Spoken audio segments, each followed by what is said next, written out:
Okay, let's get started. We have a lot to talk about, only so much time. Thanks again, everyone, for joining. Excited to be here with all of you today. Um, and thanks Organizing 2.0 for having us. We're excited to all talk. My name is Susannah Dyen. I use she, her, hers. I'm based in Brooklyn, New York. And I'm going to sort of open and sort of be kind of moderating the panel a little bit. I'll be looking at the chat. So if you have questions, put those in. I'll make sure to bring those to the panelists. And then we'll sort of keep everyone on time so we can hear all of the great ideas that are being circulated and the work that's being done. So I'll start a little with kind of some grounding on mutual aid networks. And I just want to name for folks who are joining that this session is going to be a little different than probably some of the other ones, in that our session isn't super technical or around sort of the technology piece of mutual aid, but is really around the people storytelling, and kind of how the underlying principles work around mutual aid, right? So much around mutual aid is how the work is done. That's really key piece of the culture that gets built in these networks. And so we were asked to kind of share some of those lessons. So I'll do a little bit of grounding and then I'll pass it off. Each of the panelists will share some. We'll take a little questions and then we'll see how it goes. So mutual aid, there have been examples of mutual aid throughout history. And the big thing that I think is really important to talk about in mutual aid is the difference between mutual aid and charity. Charity is a relationship that has one person with the power and the resources that decides what the person who needs help needs. Right? And that it creates sort of a dependent relationship where the person who needs something can't actually ask for it, but just has to take whatever is given. Mutual aid is based under the recognition that everyone has something to give and everyone needs something. And that by building a community that understands each other, that knows each other, that respects each other's needs, we can actually be stronger. And it also recognizes that the system is what has made people in a place of struggle. It's not an individual's fault. And so we see various examples throughout history, from sort of worker associations throughout Europe, sort of carpenters banding together to support someone when they get injured, to immigrant communities throughout the United States. There's a lot of work done around sort of Caribbean immigrants, particularly in Harlem, sort of navigating childcare responsibilities, sharing resources around food. In the early 1900s, a big political one that I always like and take a lot of inspiration from is the Montgomery bus boycott, right, where they stopped using the buses and then figured out an entire system to support people getting to work, getting food met, making sure they still had their jobs, to then uproot and end a racist and segregated system.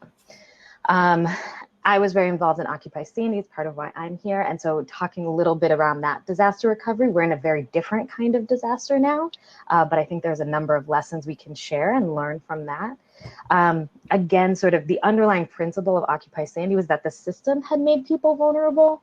It wasn't someone's fault. And that the government response was leaving people out. A big piece around mutual aid is the recognition that actually we have to take care of each other, and we have to figure out how to do that with honesty, respect, and care. And that those that are at the margins of society, right, so be that sort of through racism, capitalism, xenophobia, sexism, homophobia, ableism, right, are the ones that actually, when we come together, are able to support each other. And that in Occupy Sandy, some of the grounding principles that we used was around a deep culture of listening, right, that we actually don't know what people need, and we have to know, we have to build a relationship of trust. We have to listen to what they need and figure out together how to get those needs met, right? And that by doing that together, we're actually building a community that is strong and can respond to the moment and the longer term. And I think that the other key piece around is a level of transparency.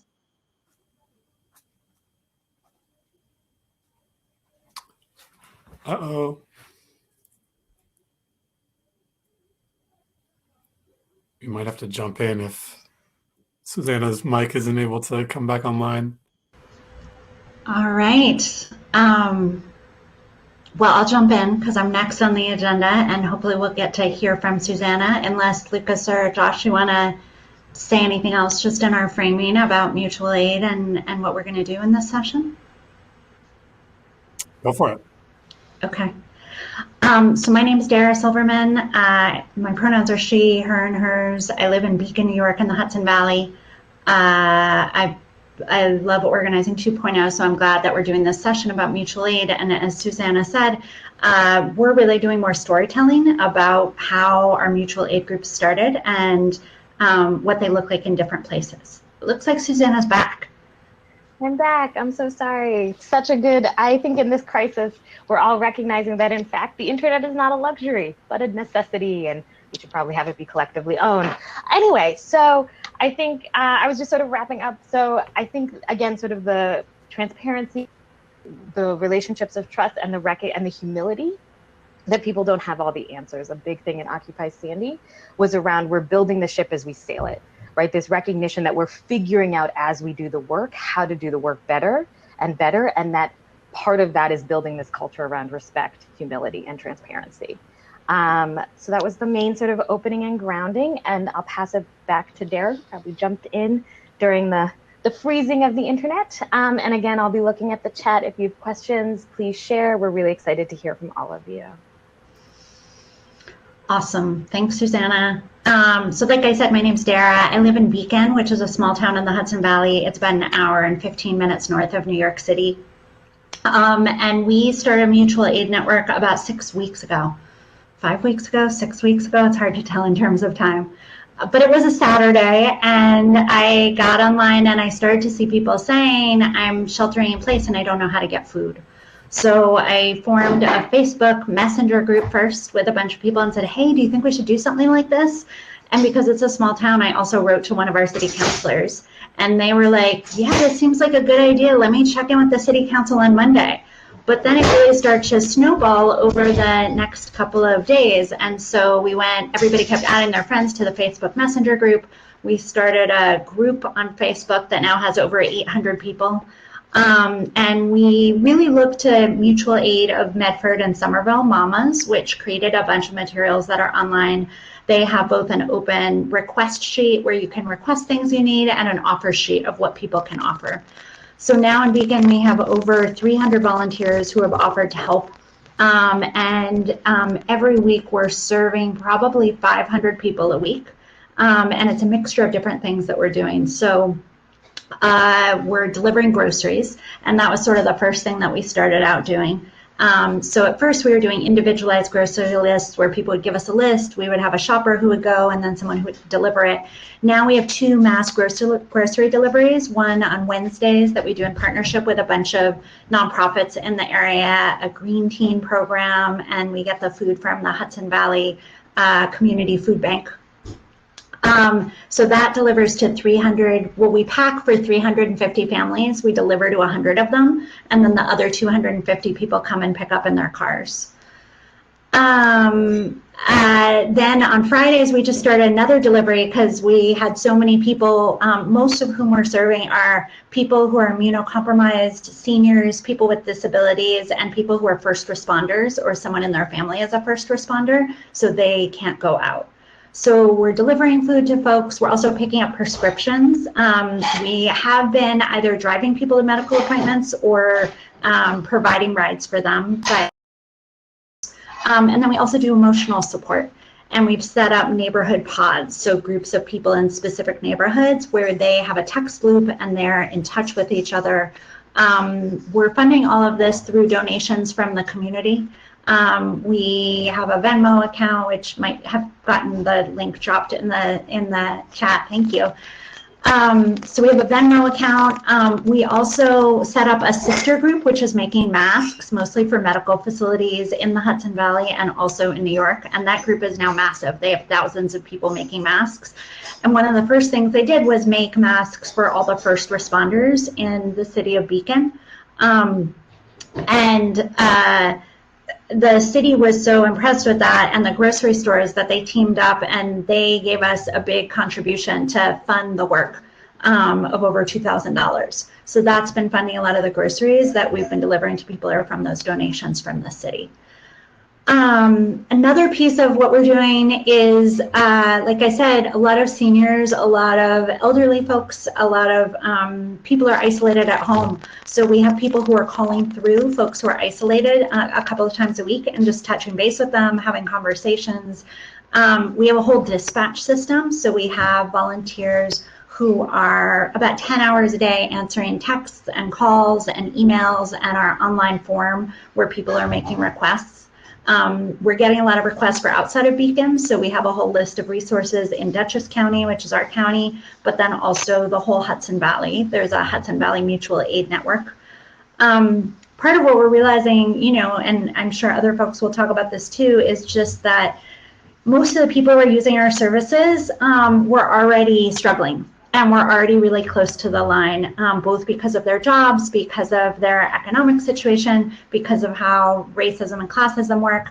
And so we're filling in some gaps. And there's a lot of appreciation from local government and the local structures. But it's sort of like that old organizing story of like babies coming down the river. And like a town is like, oh my God, there's babies coming down the river. We have to like set up a schedule and catch the babies and make sure no babies get by. But I just realized this is actually from a Desmond Tutu quote where he says we actually have to go up the river and see what the systemic issue is of why the babies are coming down the river. So this is the thing, right? Poverty in the Hudson Valley as an area that has depended for a long time on manufacturing and on farming is that we don't, particularly in this moment, we're realizing how many people's jobs are dependent on really regular hours, how many people can't shelter in place, how many people are really struggling. And also we're realizing like how many people already have mutual aid that isn't necessarily called mutual aid. So there are lots of networks, what we're calling pods, of like getting people in a neighborhood to share their phone numbers and support the seniors or the people who need help in their block. A lot of people already have that. And we have a much clearer picture, which a lot of folks already knew, of where there are pockets of low-income people in our town of 15,000. We're also serving 2 neighboring towns, Fishkill and Wappinger Falls, in addition to Beacon. And I think there's just really that piece of how do we work in partnership with the groups that already exist, both organizing groups, but also social service groups. One of the things that we've really realized is that a lot of the things that were in place, soup kitchens and food pantries, were staffed by seniors. And so because of this situation, seniors can't go out anymore, are afraid to go out. So a lot of our volunteers are also cooking at soup kitchens and going and picking up donations of bread at the local ShopRite and distributing those, packing for local churches. And the churches and synagogues and mosques are super grateful of this. And it's also, again, that bigger issue of like this level of poverty and food insecurity exists on a broader basis. One other thing that I'll say is that, you know, Beacon is a much smaller town than Poughkeepsie, which is about a half hour north of us, and Poughkeepsie has much higher rates of poverty, a much bigger population of people of color and immigrants. So when we get offers for big donations, we've also been sending people to Poughkeepsie, to the Poughkeepsie Farm Project and to Dutchess Outreach, which are 2 networks that have been distributing food throughout the city and that are connected in with most impacted communities. So a big part of what we've been doing is also like, because Beacon has had what we call salmon, which is people who move up from the city to have kids that come up the river, the Hudson River, to spawn. We have a lot of relative privilege from all those folks who are wealthier. And so people want to give us donations, like parts of their stimulus check, which is totally generous, but we're also trying to spread that out to local farmers and farmers markets, to food distributions, to a bunch of the areas where maybe there aren't as many donors in as concentrated an area. Yeah, I'll stop there, and if there are questions, folks can drop those in the chat. I could probably talk about this forever because I'm kind of obsessed with it right now, but we also have other good speakers. Totally. Yeah, if folks have questions, please put them in the chat. We want this to be as interactive. Thank you, Dara, for sharing all of this great work that you've been doing and thinking about all the nuances of the work, right? That again, none of this happens in a vacuum. So we'll be looking for questions. I'll be pulling your questions and giving them to the speakers. And I'll turn it over to Josh to sort of share a bit about the work he's doing. Yeah, thank you, Susannah. Thank you, Dara. And excited to be here. I see that there's 76 people And I'm just imagining how this would feel if we were in a room together. So just thank you all for being here. So my name is Josh. I use he, him, his pronouns. I am the project coordinator at Mayday Space, which is a community hub, radical activist, social movement space in Bushwick, Brooklyn, in New York. We've been around for 5 or 6 years now, and in a neighborhood, Bushwick, that is predominantly Black and brown, majority Hispanic, very low income neighborhood. Before the pandemic hit, Bushwick was already a food desert. Bushwick was already a neighborhood that dealt with health issues like lead poisoning, asthma. It was already a neighborhood with a significant elder population. We were already a neighborhood with one small private hospital and then a large public hospital, which is one of the more underfunded hospitals across New York City, which is Woodhall. So just like Dara said, before the pandemic hit, the neighborhood was already in a vulnerable spot for all these, intersecting issues of race, class, poverty. And so when the pandemic hit, one of the things that we were trying to figure out is what was going to be our response, given that we had a large 5,000 square foot building that we occupied, and given that we had 5 years under our belt of, organizing, activism, kind of having our pulse on the social movements in New York City. One of the challenges that we came across is that we don't own the building that we're in. The building is actually owned by a church, 2 congregations, one of which does have a significant older population of folks that are particularly vulnerable to the crisis. So we had to shut down our operations for the first 2 weeks while we internally were able to build the protocols and put forth a proposal to the church to prove that we could pull this off, that we could pull off any mutual aid work in a safe and sanitary way.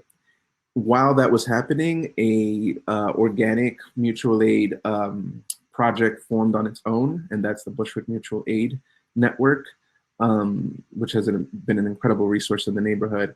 And so while that was formulating, they were reaching out to us to see how we could collaborate, what resources Mayday had at this disposal to be able to provide them. The biggest resource we have is the physical space.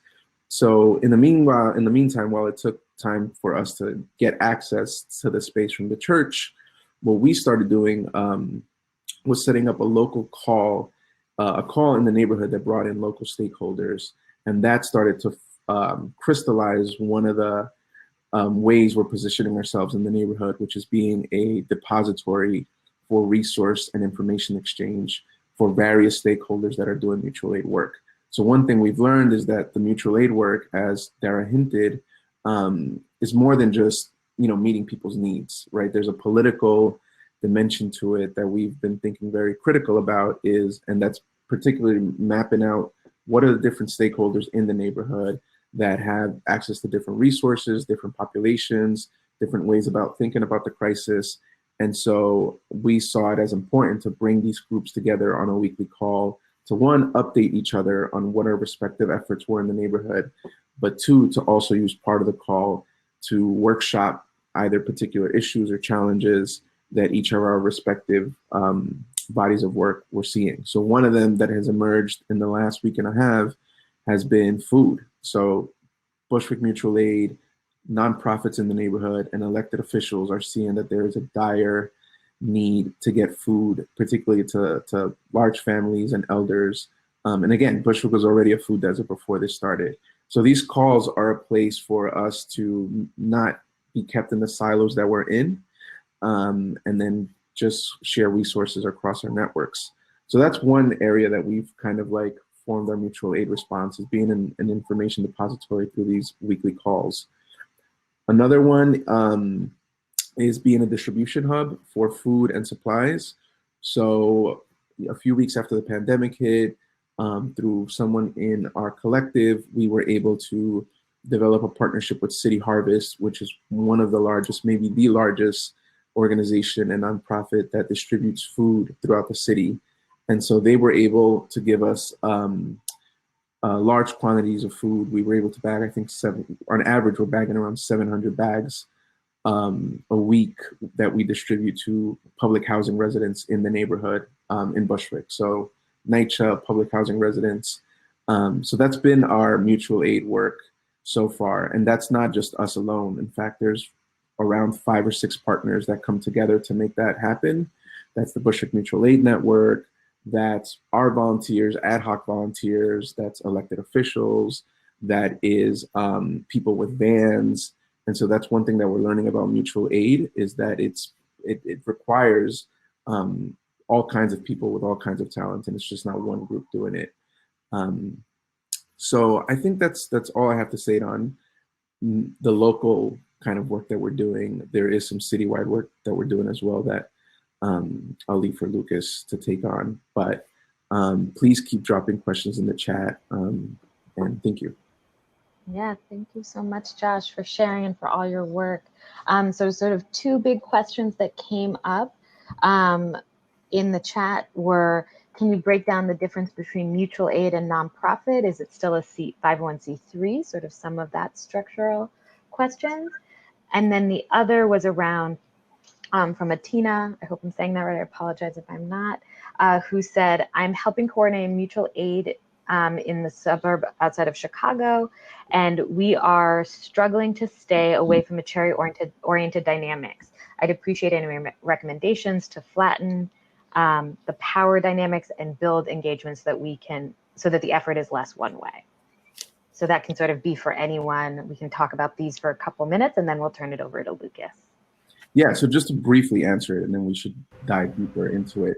From what we've seen in New York City and in Bushwick, Brooklyn, is that a lot of the mutual aid work that has organically started has not been from nonprofits. A lot of nonprofits already had their own base that you know, they had to reorient and figure out how they were going to serve.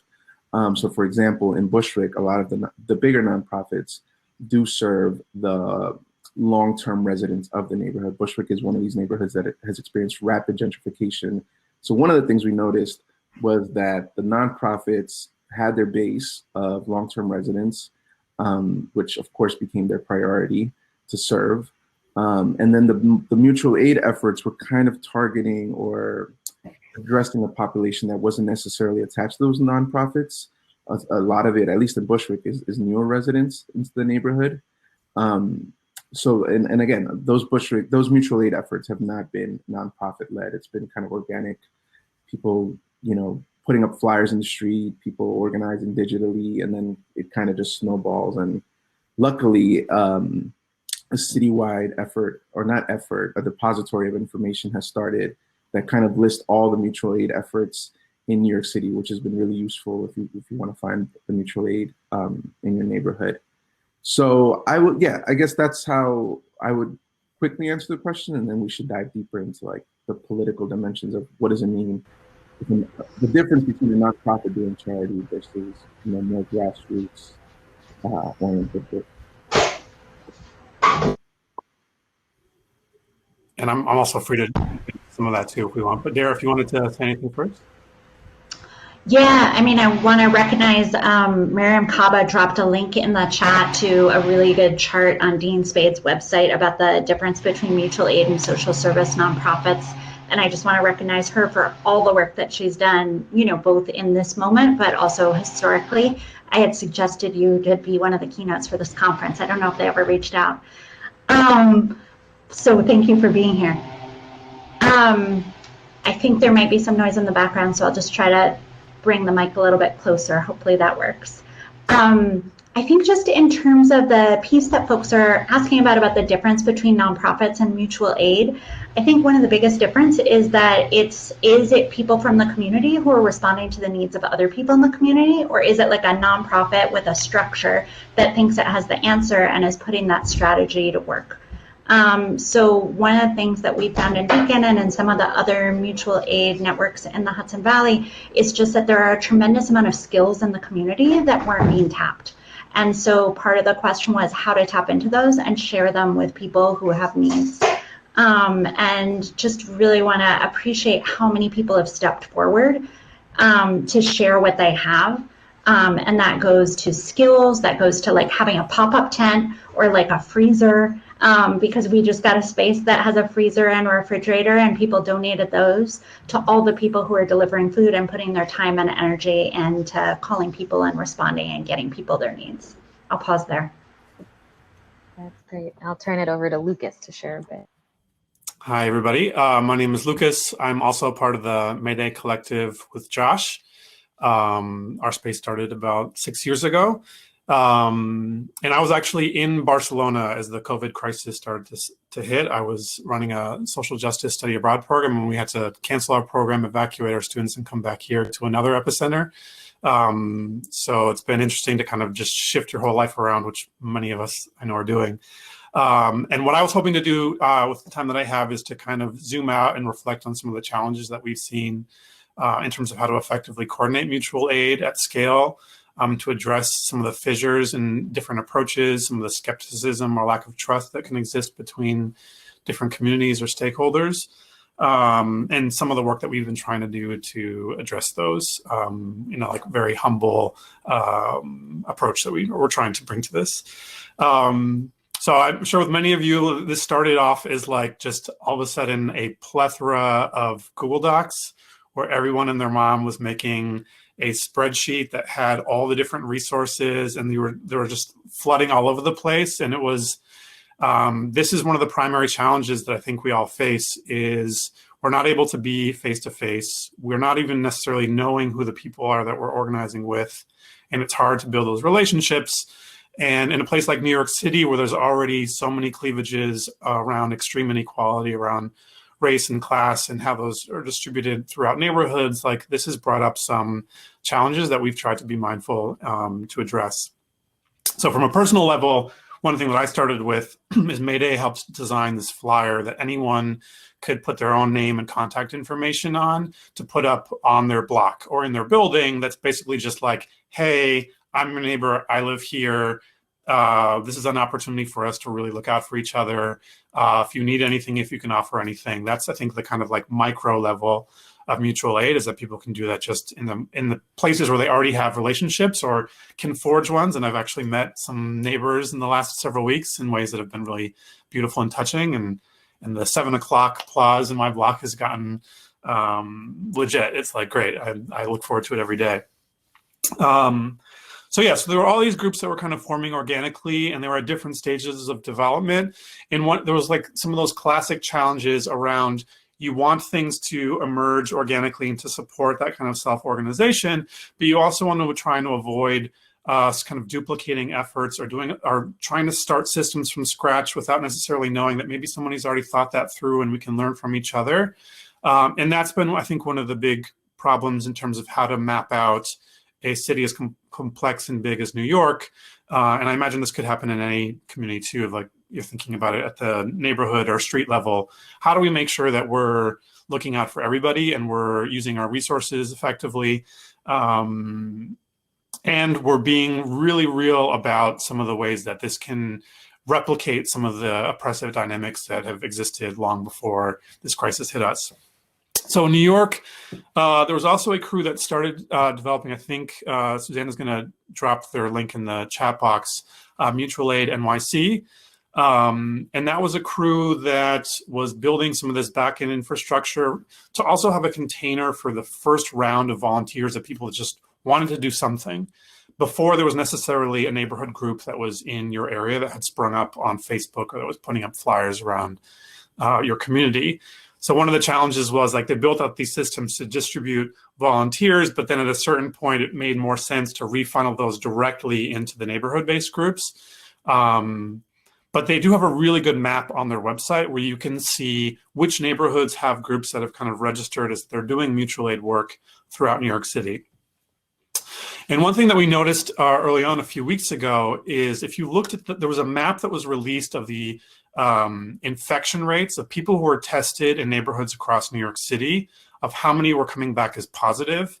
And I kind of looked at that map and the map that was on the Mutual Aid NYC website and noticed that there are the communities that are hardest hit by the crisis, and that's probably because there are people who are working class folks who are stuck in essential services, who are in tighter quarters with each other, that social distancing is a lot more challenging.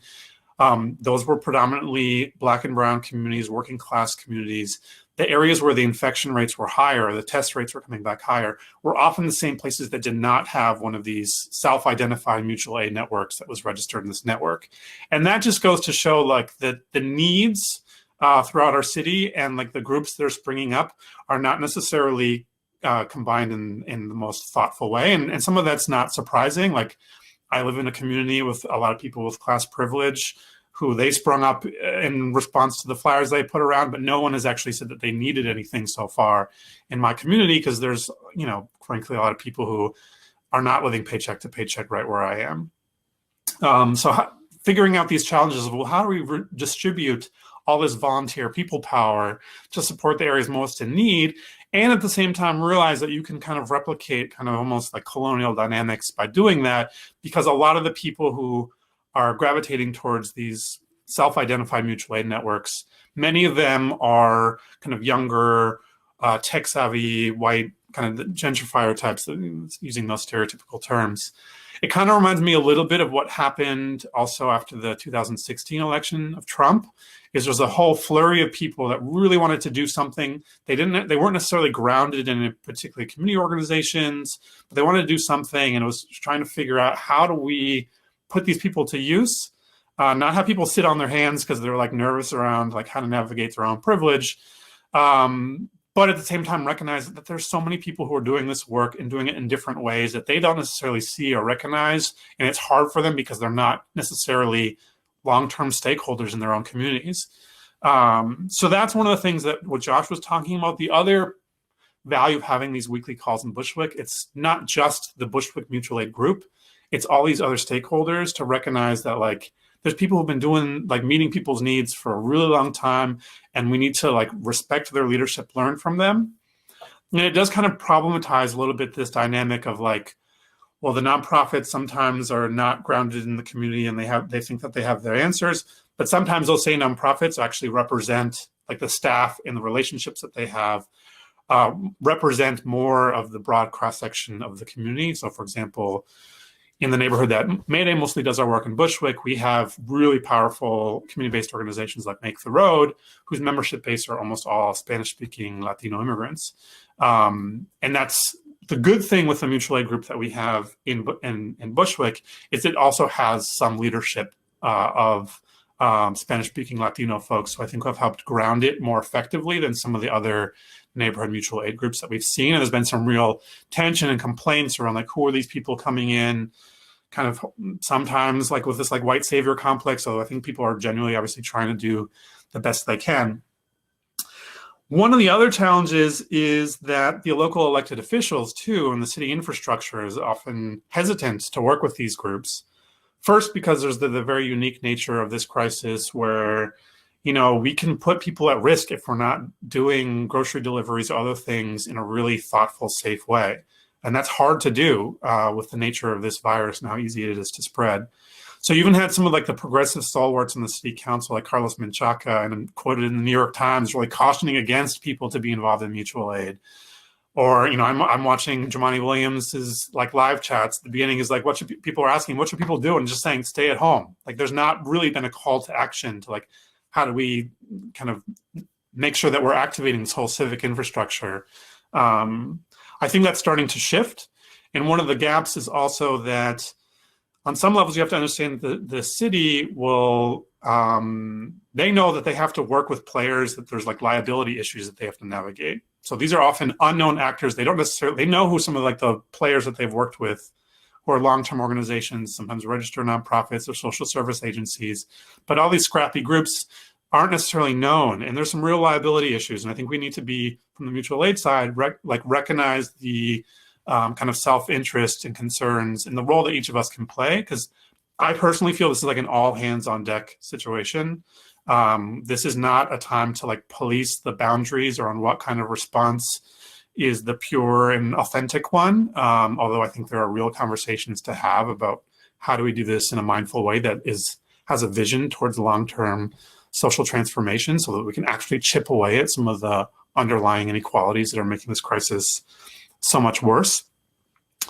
And you will see sometimes on the mutual aid side, sometimes people are protective of the term and are worried about cooptation, and I think that's real, and we should be mindful of where resources are going, how to uplift different kinds of leadership, and that's one thing from the Mayday side. The kind of calls that Josh has been helping coalesce at the Bushwick level, we're trying to develop something that would work for that at the citywide level.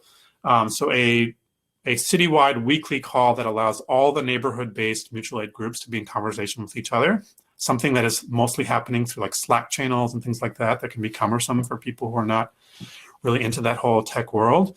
It wouldn't be a governing body because we're not trying to usurp the autonomy of groups or their ability to respond to needs on the ground, but we do need to have these information sharing systems so that we're able to avoid there being real gaps and that we can address some of these problems. And we want to use that space to uplift some of the best practices and identify that there really is some really amazing leadership from frontline communities, communities of color, individual leaders, people who've been around the block for a while who can help model some of this work, especially for some of the more privileged people who this might be their first time actually like connecting with their neighbors or attempting to, and we need to do that in an effective way.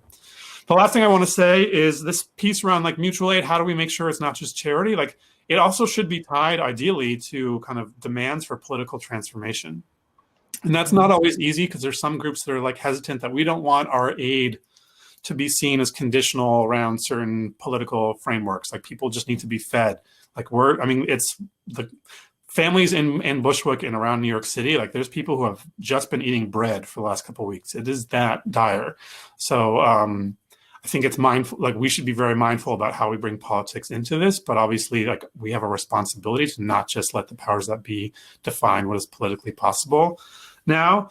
And luckily there's a lot of work that's being done. I mean, we're thinking about for bagging groceries, like that we can include not only Mayday materials, but stuff around rent strikes, right? There's a whole series of ways that people are also looking out for their needs because they don't have income. And like there's some kind of radical dimensions to how we respond to that we should uplift. It has been hard to figure out how to get the nuts and bolts infrastructure of mutual aid work, how to combine that with the space of also talking about the political demands, because in some ways, like those are different conversations and we should figure out ways that they overlap. And I think there's probably plenty of people who are listening to this conversation now who have other thoughts on that. I do want to say, just end with some of the things that Mayday has tried to do to address this is we've shifted to some like online virtual programming to have other spaces for political education to talk about the nature of this crisis. So we had a film screening about ACT UP and speakers to reflect on like the AIDS pandemic, what lessons we can learn from that. We had a book talk with Linda Sarsour, kind of mapping out some of what does it mean to be an organizer in New York City now, and reflecting on the different inequalities that people based on their identity and where they're at might face. And then next Tuesday, we're doing a book talk about the Young Lords, who of course some of their interventions were around taking over hospitals that weren't meeting the needs of their community, or doing testing for people that were being denied access to healthcare. So I think learning from history and learning from each other from around the world now and in days past, like this is a unique opportunity, and we can use these technologies to map that out together. I'm sure there's so many people who are listening who can add so much more to this than just the four of us. Yeah, absolutely. There's a lot of knowledge in the chat and in this room, I'm sure. And again, referencing Josh's comment earlier that there's 79 people currently on this, what this would feel like if we were in a room together, to remember that we're in community with each other, even as we physically distance for our and everyone's safety. So I want to note that Dara put in a link around some of the protocol to safely deliver, right? That's a big question that folks have, is how do I help in a way that's safe for me and safe for the people I'm working with, given how this virus moves. I'm going to bring us to a couple big questions that folks put in the chat box. And there's also, lots of resources and lots of knowledge, and this conversation is bigger than just this one training. And so looking forward to ways to continue it. So this is for everybody in the panelists. One of the questions that was asked was, how are people planning to address mutual aid challenges that will arise from climate disasters, right? Thinking about, we're going to head into summer. So for cooling centers for seniors, as well as sort of predicting bad hurricanes, right? That thinking about if, hopefully not, but if something happens in the coming months, how do we think about that given social distancing? So we can start there. We'll talk about this for a little bit, and then I'll shift to the next question. I can start on that one, which is just that a lot of how when we formed Mutual Aid Beacon, it was really with the idea that we're creating a structure that we want to be able to continue not just for this crisis, but for future crises as well. So Lucas was talking about the forms that they created, and we had a similar form that we printed in English and Spanish and people distributed to their neighbors. And the idea of forming a neighborhood chat group or a list was to try to have people be connected both around what they need in this moment, but also, we had a huge storm last week with gale force winds and half of our town's electricity went out. And so how could people get food that they needed? For people who had medical equipment that depended on electricity, if they didn't have a ventilator, did they have someone who had a generator in their neighborhood that they could borrow? I know someone in the chat earlier mentioned how families in rural areas are operating in similar ways of supporting each other. And also, we mentioned this earlier, but want to bring it up again, and Miriam put this in the chat, that we know that communities that are directly impacted, immigrant communities, communities of color, queer and trans communities, are all already supporting each other. So the mutual aid networks that are forming now are replicating something that directly impacted communities already know that we can't survive on our own. And a lot of people with more privilege are starting to recognize this now. And so part of this for us is for future climate needs. Where I live next to the Hudson River, we're not in a low-lying area, but there are communities near us where flooding is a big concern, something that happens a lot, like it's happened in New York City. So how do we prepare for that, not just for it to be a sometimes thing, but to know it's going to happen on a regular basis, and how communities have the resources that they need and the structure to communicate if the power goes out and if internet goes out.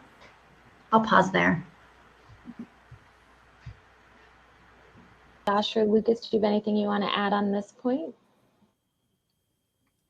I can add just one thing that I was working as a community organizer for a group that our membership were mostly public housing residents when Sandy hit, and working in a development that lost electricity for 10 days and doing mutual aid work in response there with our members. After that, there were a lot of these groups that sprung up around resilience, like having resilience plans throughout New York City. And I'm just really surprised how little of that seemed to come back into play to deal with the COVID crisis. So, like, we were the whole reason, the mission of these groups was like, we need to be ready for the next thing. And I just was so surprised that there hasn't been already more explicit collaboration between the city and these groups that are springing up at the grassroots.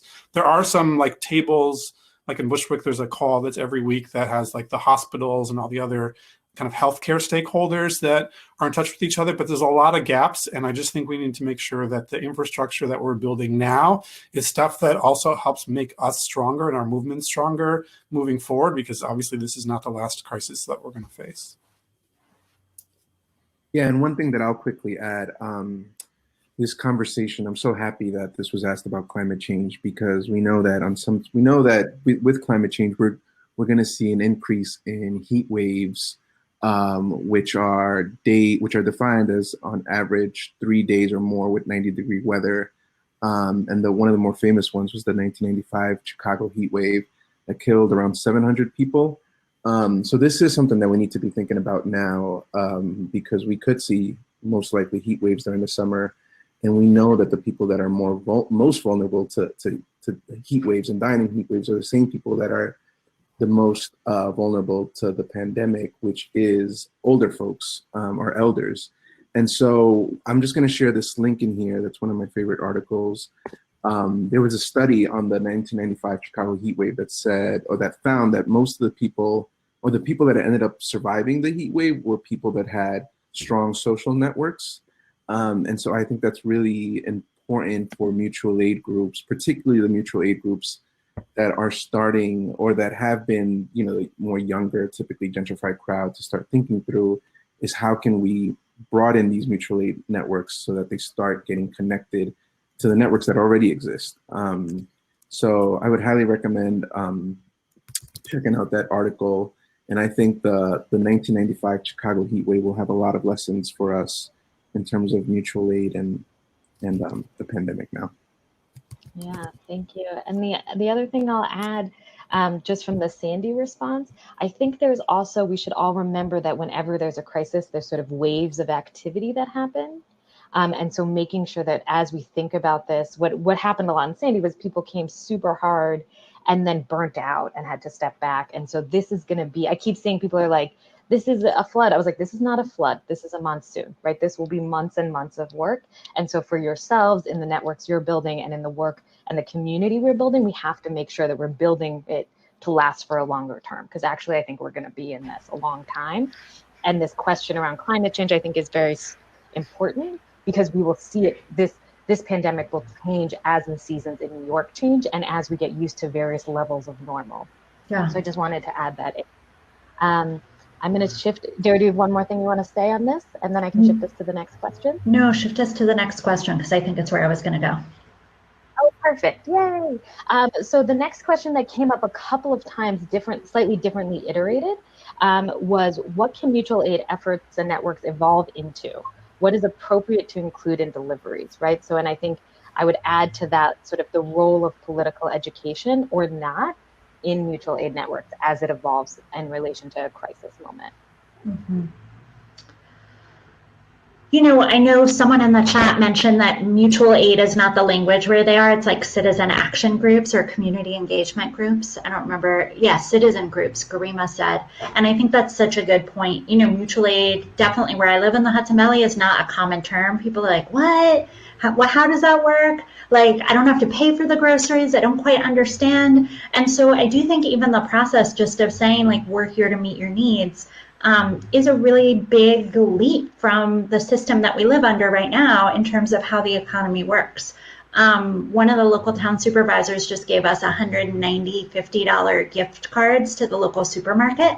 And we've been in an internal process for the past week around how do we get those to people in a thoughtful way where it's not, where both we can support people who are social distancing and don't want to go to the store, and also we can support them to get what they need and not decide for them. And so I think there are a lot of questions like that that come up in the very talkless or like specific details of things. And then I think in terms of the longer term around political education, we're really finding so many opportunities with volunteers and with the folks who we're working with to say, like, there is another world that's possible, and this is one of the pieces of it. And that through the actions, we're showing up for people and building that commitment. You know, so I have a senior who lives on my block who I already was checking in with every couple of weeks, but now I'm checking in with her multiple times a week. And it's building a network of people who are doing that on all the different neighborhoods and blocks in the city. Awesome. And then Lucas or Josh, do you want to speak to the evolving? And maybe also if we can interweave as mutual aid networks evolve.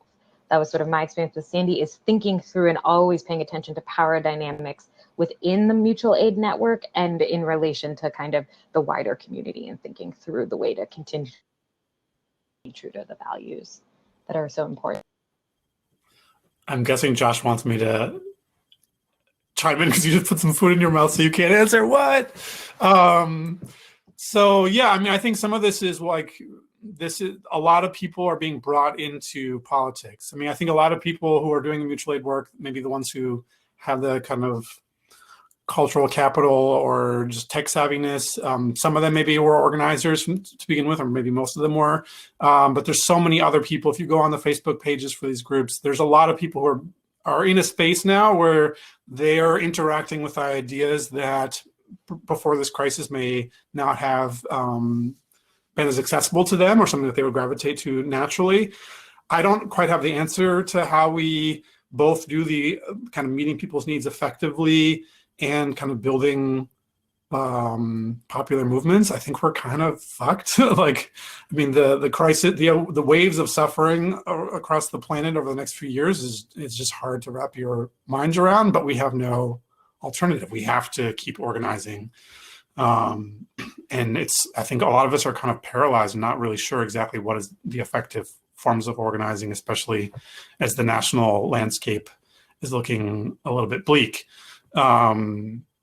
So yeah, I think some of it is figuring out like what are the on-ramps for people who are engaging in this work to like learn about other models of organizing or things that are going on around the country. I think examples like the rent strike, where there's already so many people who aren't able to pay rent. We're on May 1st, it's our namesake holiday, Mayday.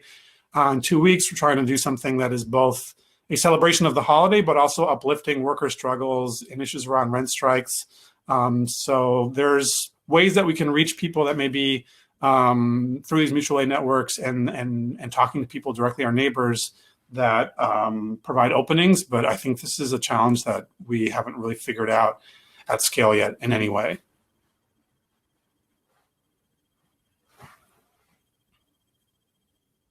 Do you want to add any thoughts on this, or kind of closing thoughts? We're good. Okay.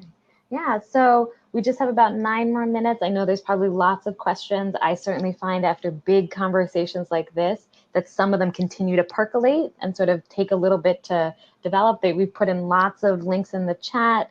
Hopefully those get into the notes, and we can sort of, I think everyone would be really excited to continue this conversation. And I think to Lucas's point about how we don't know what the future will hold, right? And that's real, right? And part of Dara talked about sort of the emotional support piece in this, right? That it's about food, it's about rent, and it's about emotions, because we are emotional beings, because we're humans.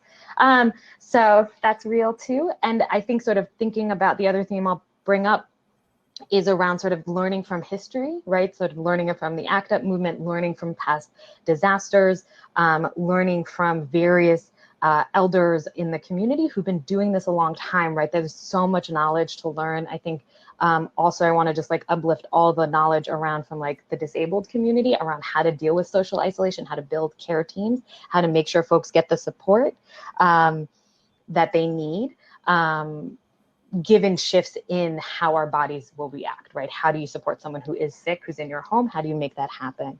And thinking about the on-ramps for various ways to bring folks in. We're basically at time. If the panelists want a quick shout out or a quick closing mark, we should close in the next 2 minutes. Briefly, I just want to shout out the Disability Justice Collaborative, because a lot of the ideas of community pods or neighborhood pods, which are especially in rural areas, how people are organizing, comes from their work. Yeah, wonderful. Thank you, Dara. And then Lucas or Josh, anything else you want to chime in this last couple minutes? Yeah, thanks. I just want to pick off something you had said, Susannah, around groups from the past. And Lucas had already mentioned this, but on Tuesday, we are having a virtual book talk with scholar, activist, radical organizer, Dr. Johanna Fernandez, about her new book on the Young Lords. And this was actually a big piece of the Young Lords' work back in the 70s. They were a revolutionary Marxist-Leninist group of young Puerto Rican activists, super young in the 70s, akin to the Black Panthers. And they did a lot of this work. They took over hospitals. They provided,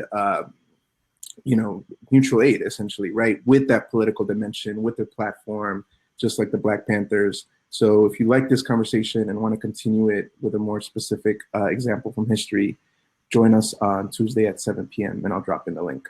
Thank you.